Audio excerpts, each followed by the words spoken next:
नमस्कार। देश के विमर्श में आप सभी का स्वागत है।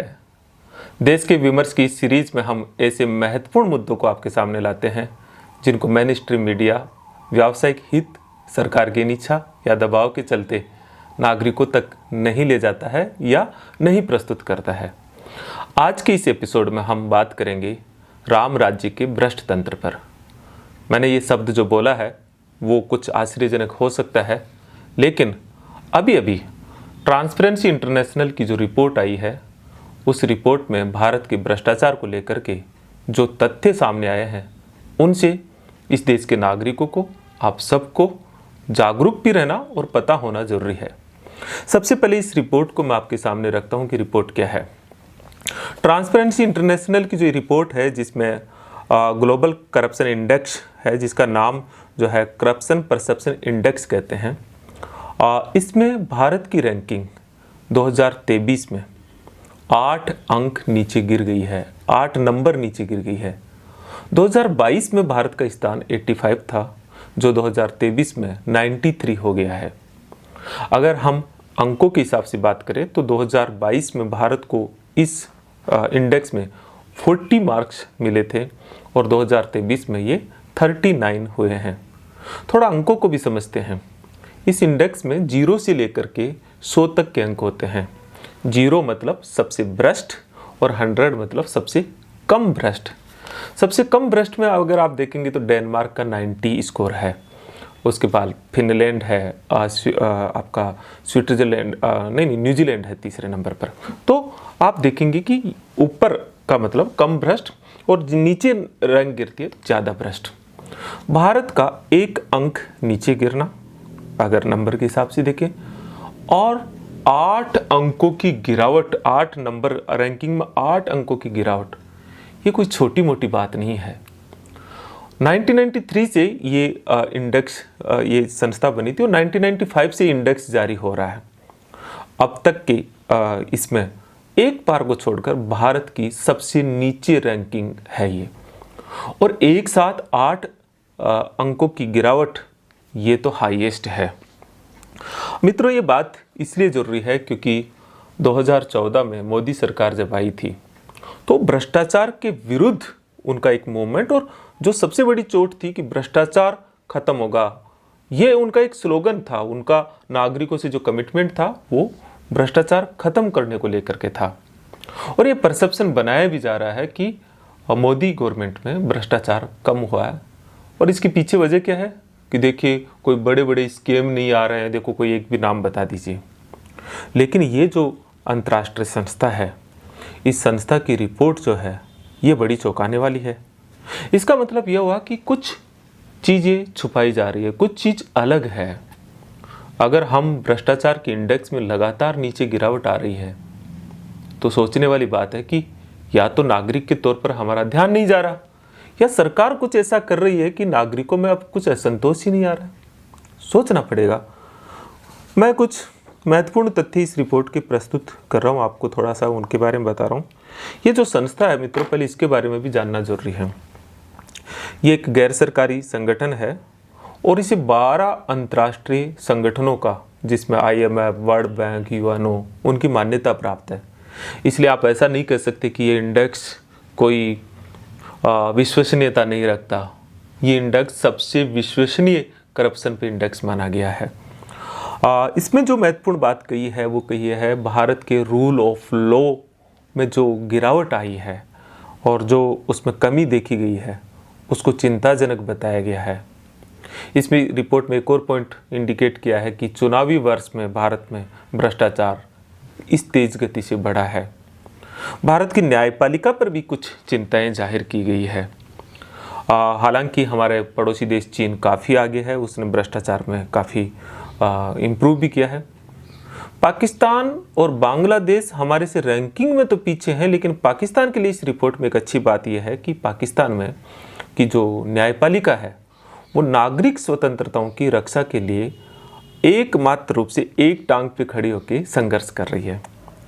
बांग्लादेश के लिए भी एक अच्छी बात उसमें है कि बांग्लादेश में अगर सरकार इच्छा शक्ति रखे तो बांग्लादेश अच्छी प्रगति कर सकता है, उसके लिए भी सकारात्मक शब्द है।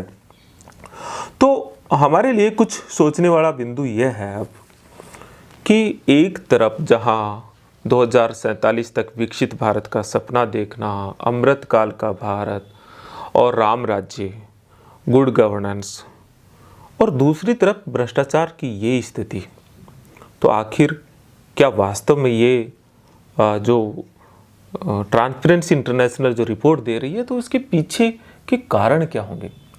मैं थोड़ा उसके इंडेक्स की बात करता हूँ। भारत में जैसे ही मैं कई बार नागरिकों से बात करता हूँ तो जब भ्रष्टाचार की बात आती है तो वो समझते हैं कि कोई बड़े बड़े स्कैम होना ये भ्रष्टाचार होता है, कोई अखबारों में हेडलाइन बनना नहीं। भ्रष्टाचार के इस इंडेक्स में 3-4 पैरामीटर को लिया गया है। ये सार्वजनिक क्षेत्र का जो करप्शन, जो व्यवस्थागत करप्शन है, एक तो ये है। दूसरा इसमें रूल ऑफ लॉ, तीसरा इसमें नागरिक स्वतंत्रता, इसको भी पैरामीटर दिया है। एक न्यायिक व्यवस्था को भी इसमें स्थान दिया जाता है।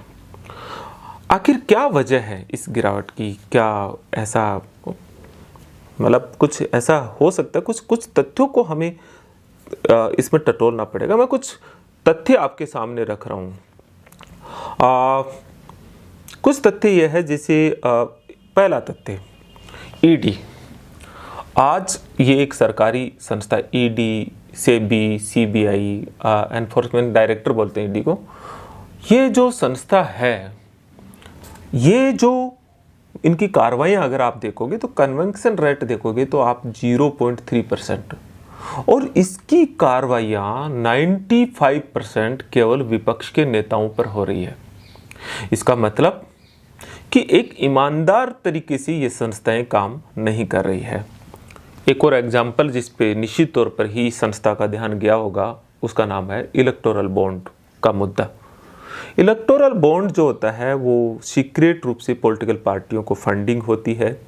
हालांकि ये एसबीआई बैंक के माध्यम से होती है, तो आप सोच सकते हो कि अगर कोई विपक्ष को फंडिंग कर रहा होगा तो सरकार को पता नहीं लगेगा और उस पर कार्रवाई नहीं होगी, उस पर दूसरे दिन ईडी पहुंच सकती है।